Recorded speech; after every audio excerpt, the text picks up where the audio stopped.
Maayos pa at hindi sira pero binakbak ang bahagi ng isang dike sa barangay Talomo proper sa Davao City. May paliwanag po dyan ng DPWH Region 11. Alamin sa pagtutok ni Jandy Esteban ng GMA Regional TV.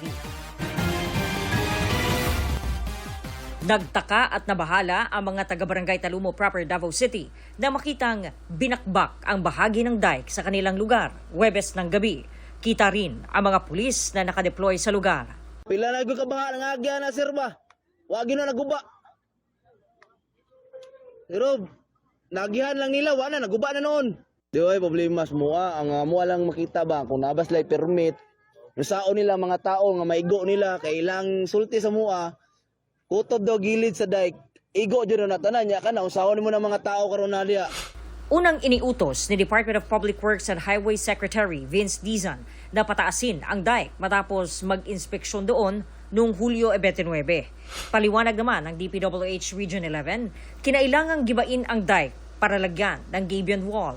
Buot lang nato ipaklaro na kinigibuhat aron maka-establish ta og maayo na base para sa atong ipangbutang na gabion. So 1 meter lang atong kuhaon diha para mas lapad og mahimong mas stable ang pagplaster sa atong gabion.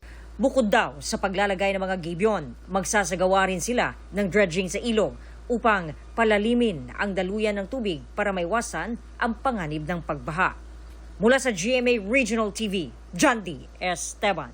Nakatuto, 24 oras.